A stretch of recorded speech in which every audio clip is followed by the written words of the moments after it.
അങ്ങനെ കാലത്തുള്ള ഭൂരിയും കഴിച്ച് here we begin. രാവിലെ ഒരുങ്ങി കെട്ടി പോവാൻ നേരം തന്നെ പണി കെട്ടി. ബിക്കോസ് എന്റെ ഫ്രണ്ടിന് ഒട്ടും വയ്യ, ചുമ കാരണം സഹിക്കാൻ വയ്യെന്ന് വെച്ചാൽ ചുമയ്ക്കൊരു തീരുമാനം ഉണ്ടാക്കാൻ വേണ്ടി നമ്മൾ ചോറും കഴിച്ച് നമ്മൾ നേരെ ഹോസ്പിറ്റലിലേക്ക് പോകാൻ പോവാണ്.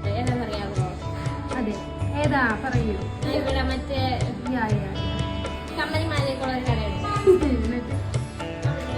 നമ്മൾ ഈ വീട്ടിൽ നിന്ന് ഇറങ്ങുമ്പോൾ ഈ പിള്ളേരൊക്കെ ഇല്ലേ മുട്ടായി വാങ്ങിക്കൊണ്ട് പോകാന്നൊക്കെ പറയുന്നതൊക്കെ ഞങ്ങളുടെ റൂമിലുണ്ട് ഇതൊക്കെ സാധനം. പിന്നെ ഈ പിള്ളേരെ പറ്റിക്കുന്ന പണ്ടേ നമുക്ക് പറ്റി പണിയായുണ്ട്. നമ്മൾ അവളെ പറ്റിക്കാൻ വേണ്ടി വാങ്ങിക്കൊണ്ടിരാന്ന് പറഞ്ഞൊക്കെ ബായും കൊടുത്തു ഊബറും ബുക്ക് ചെയ്തു. We are going to PHC primary health centre. അവിടെ ചെന്നപ്പോൾ 5 മിനിറ്റ്സിനുള്ളിൽ പുള്ളിക്കാരി എത്തുമെന്ന് പറഞ്ഞുകൊണ്ട് പിന്നെ ഡോക്ടറിനെ വെയിറ്റ് ചെയ്ത് നിൽക്കാൻ വയ്യാത്തതുകൊണ്ട് അപ്പുറത്തെ പാർക്കിൽ കയറി 4-5 ഫോട്ടോ എടുത്ത് അപ്പത്തേക്ക് ഡോക്ടർ എത്തി. Finally the wait is over. Doctor വന്നു. പുള്ളിക്കാരിയുടെ പേരും സോന, എന്റെ പേരും സോന. അവിടെ നിന്ന് ആരെങ്കിലും സോന എന്ന് വിളിക്കുമ്പോൾ ഞാനും എത്തി നോക്കും, പുള്ളിക്കാരി എത്തി. നമ്മളെ കണ്ട കൊടുക്കത്തെ പോറിഷ് ലുക്ക് ആണെങ്കിലും ഭാഗത്തിന്റെ പൈസ നമ്മുടെ കയ്യിലില്ലാത്തതുകൊണ്ട് പിന്നെ നമ്മൾ നടന്നാണ് റൂമിലെത്തി. പൊടിയേരി കഞ്ഞിയും കുടിച്ച് ഇന്നത്തേക്ക് ഇത്രയുള്ളൂ. Until then, bye.